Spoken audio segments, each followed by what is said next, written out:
నేను అన్నిళ్ళకి వెళ్ళి ఆడ ఎదురుగ్గా నిలబడి ఇంటి ముందర అడిగేవాడిని, అన్నం అడిగేవాడిని మా అమ్మతో పాటు. అట్లా నేను వెళ్ళేసరికి స్కూల్ దగ్గరికి వాళ్ళు అనుకోకుండా పొరపాటుగా, అంటే రెగ్యులర్గా చూస్తూ ఉంటారు కదా నేను భోజనానికి వెళ్ళేది, మా అమ్మతో వెళ్ళేది. అప్పుడు వాళ్ళు ఇక్కడ భోజనం పెడతారా, ఇక్కడ బెటరు, అప్పుడు భోజనానికి ఈడ ఏడూరు పెడతారు నీకు పోనని పంపించేశారు.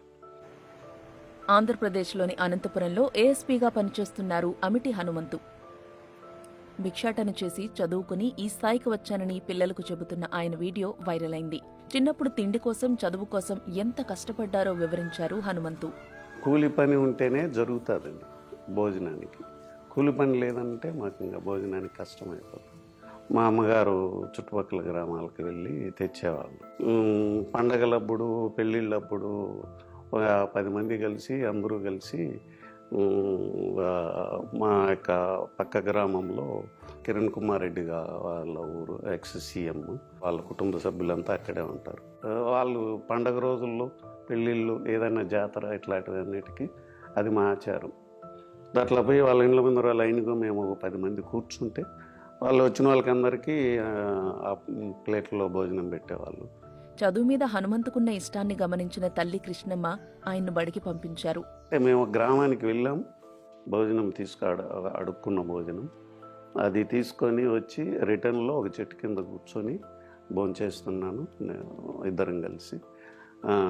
అప్పుడు ఆ పిల్లలు అటు వెళ్తున్నారు, వాళ్ళని చూస్తూ ఉన్నానంట.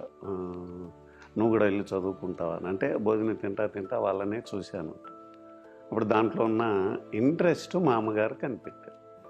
స్కూల్లో చేరదామని వెళితే అడుక్కోవడానికి వచ్చారేమోనని తనను బయటకు పంపించేశారని ఆనాటి జ్ఞాపకాలు గుర్తు చేసుకున్నారు ఏఎస్పీ హనుమంతు. నేను అన్నిళ్ళకి వెళ్ళి ఆడ ఎదురుగ్గా నిలబడి ఇంటి ముందర అడిగేవాడిని, అన్నం అడిగేవాడిని మా అమ్మతో పాటు. అట్లా నేను వెళ్ళేసరికి స్కూల్ దగ్గరికి వాళ్ళు అనుకోకుండా పొరపాటుగా, అంటే రెగ్యులర్గా చూస్తూ ఉంటారు కదా నేను భోజనానికి వెళ్ళేది, మా అమ్మతో వెళ్ళేది. అప్పుడు వాళ్ళు భోజనానికి ఈడ ఏడూరు పెడతారు నీకు పోనని పంపించేశారు. పంపించేస్తే మనం రొటీన్గా ఇట్లా అనుకో ఉంటారు, వాళ్ళు అన్నం అడగడానికి వచ్చినారని అనుకో ఉంటారు. మళ్ళీ వెళ్దూలే, రేపు వెళ్దాంలేనని మా అమ్మగారు పక్కన ఒక పలక తీసుకొని వేరే వాళ్ళని మళ్ళా తీసుకుపోయి పలక చేతిలో పెట్టించి నిలబెట్టించు. అక్కడ నా లైఫ్ ఇంకా టర్న్ అవ్వడం స్టార్ట్ అయింది. తన మాసిన బట్టలు చూసి కుక్కలు వెంటపడేవని, పిల్లలు పక్కన కూర్చోనిచ్చేవారు కాదని ఆనాటి పరిస్థితిని తలుచుకుని బాధపడ్డారు. అంటే ఎవరికైనా ఉంటుంది మాసిన బట్టలు. పక్కన ఇప్పటి వరకు అడుక్కుంటూ ఉండేవాడు, మన ఇంట్లోకి వచ్చి ఇప్పుడు పక్కన కూర్చున్నానని ఫీలింగ్ వాళ్ళకు కూడా తెలియకుండా, అంటే వాళ్ళకు చిన్నపిల్లలు కదా, కానీ ఈ ఫీలింగ్ అయితే ఎక్స్ప్రెస్ చేశారు. నన్ను కొన్నాళ్ళ పాటు నన్ను పక్కన కూర్చోబెట్టుకుని లేదు. మెల్లగా టీచర్ లేనప్పుడు వెనక్కి వెళ్ళి దూరంగా వెళ్ళి కూర్చోమని బెదిరించేవాళ్ళు. బెదిరిస్తే అట్లా జరిగింది. అది టీచర్ గమనించి రిపీటెడ్గా జరుగుతూ ఉంటే గట్టిగా మందలించి అటు చేయొద్దండి, తప్పదేది కూర్చోబెడితే మెల్లగా కొన్నాళ్ళకి నువ్వు మంచి బట్టలు వేసుకొని వస్తే కదా అని ఆయన కూడా కొన్ని బట్టలు తెప్పించి ఈ బట్టలు వేసుకుంటారు.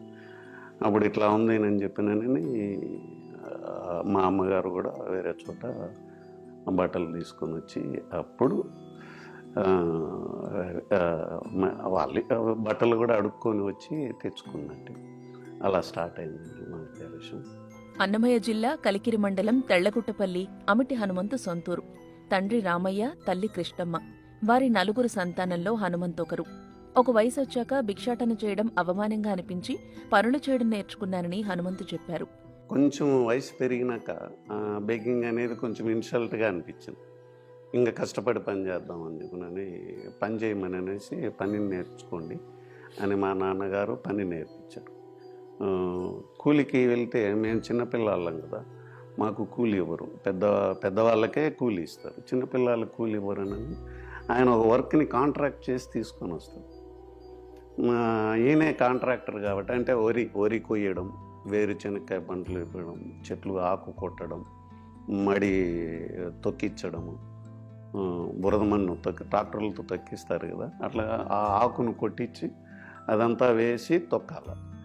ఇట్లా చిన్న చిన్న వర్క్స్ కాంట్రాక్ట్ తీసుకొచ్చి మమ్మల్ని దాంట్లోకి మేము చేసేవాళ్ళం కలిసి. మేము ఎట్లా చేస్తుంటే ఖోఖో గేమ్ లాగా హాఫ్ డే మా అన్నగారికి స్కూల్ ఉండేది, హై స్కూల్లో. హాఫ్ డే మాకు ఉండదు స్కూల్. కొంతమంది ఒక section of people half day, ఒక section of people half day అట్లా ఉండేది. అంటే సంఖ్య సరిపోక మేమిద్దరం మార్నింగ్ కూలికి వెళ్తే, మా అన్నగారు స్కూల్కి వెళ్తే ఆయన స్కూల్ నుంచి వచ్చి మాకు రిలీఫ్ ఇస్తాడు. అప్పుడు మేము స్కూల్కి వెళ్ళేది.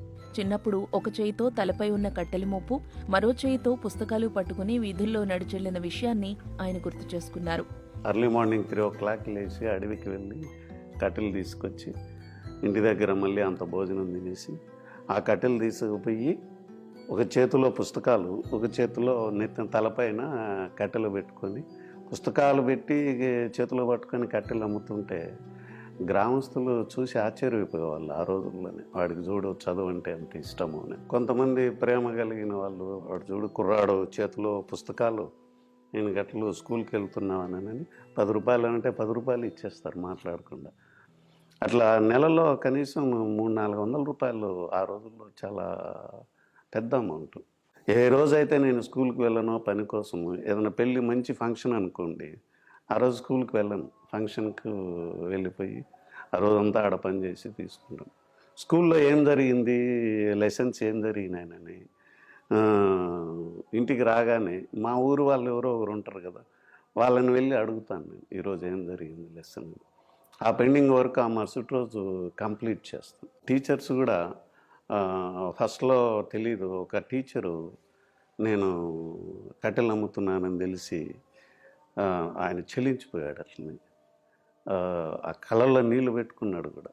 నీళ్ళు పెట్టుకొని అంటే నన్ను 1-2 సార్లు కొట్టాడు, స్కూల్కి రాలేదు. పాత పుస్తకాలు తెచ్చుకుని వాటితో చదువుకున్నట్లు చెప్పారు. నా పుస్తకాలు నేనే తీసుకున్నా. సెకండ్ హ్యాండ్ బుక్లు ఎలా తీసుకునేవాడిని అంటే, నా సీనియర్ క్లాస్ ఉంటారు చూడండి, వాళ్ళ ఇంటికి వెళ్ళి ముందుగానే వెళ్ళి పని చేసేవాడిని.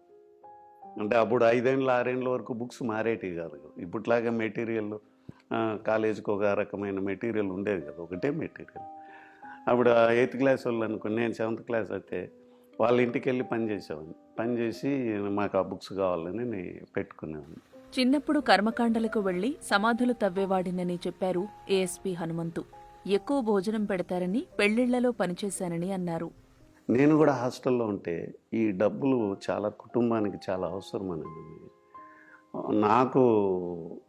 నేను కట్టెలమ్మి కుటుంబాన్ని సపోర్ట్గా ఉండాలని అనిపించింది. నేను ఆ వృత్తి కంటిన్యూ చేశాను. ఇంకా పెళ్ళిళ్ళకు వెళ్ళడం, కర్మకాండలు, ఏ ఫంక్షన్ అన్నా కానీ, లేడీస్కి ఫంక్షన్ చేస్తారు, ఆ ఫంక్షన్కి వెళ్తాను. కర్మకాండలు చేస్తారు, ఆ ఫంక్షన్కి వెళ్ళి పని చేస్తాను. ఎందుకు పని చేస్తానంటే, లాస్ట్లో పని అయిపోయాక ఎక్కువ భోజనం పెడతారు. ఆ భోజనం కోసము ఇంటి దగ్గర మా వాళ్ళు ఎదురు చూస్తూ ఉంటారు.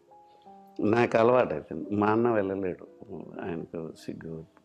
మా తమ్ముడు వెళ్ళలేడు, నేను అలవాటు పడిపోయాను. హనుమంతు మదనపల్లిలో డిగ్రీ చేశారు. 1991లో హైదరాబాద్లో ఆర్మ్డ్ రిజర్వ్ ఎస్ఐగా ఎంపికయ్యారు. గ్రేహౌండ్స్, టీటీడీ విజిలెన్స్, వివిధ జిల్లాల ఆర్మ్డ్ రిజర్వుల్లో పనిచేశారు. చిన్నతనంలో తానెదుర్కొన్న వివక్ష, గ్లాసులో కాకుండా కొబ్బరి చిప్పలో మంచినీళ్లు తాగిన రోజులు తనలో పట్టుదలను పెంచి ఈ స్థాయికి తీసుకొచ్చాయని చెప్పారు హనుమంతు.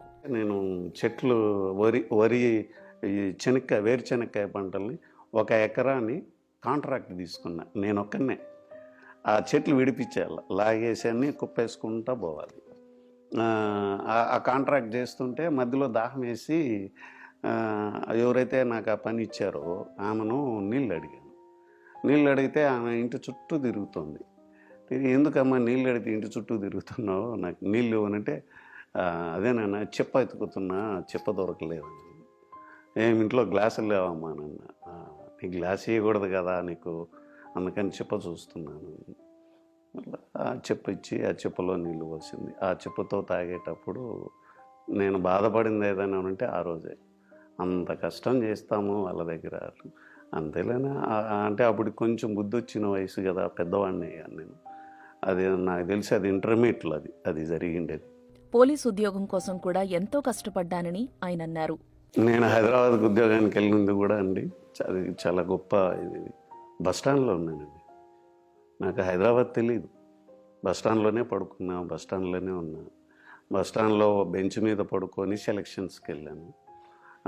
అక్కడ భోజనం జరగడానికి కూడా మార్నింగ్ ఫుట్పాత్ పైన ఉండే ఆ బండి పైన, ఆ బండిలో వాళ్ళని మాట్లాడి ఆ ప్లేట్లు కడిగే పని అడిగాను. కాచిగూడ రైల్వే స్టేషన్ ముందర రన్నింగ్ రేస్ మార్నింగ్ ప్రాక్టీస్ చేస్తూ ఆ హోటల్ బండి దగ్గరికి పని కంప్లీట్ చేసుకొని మళ్ళా భవనకారానికి వెళ్ళి రాత్రిలో చదువుకునేవాడిని.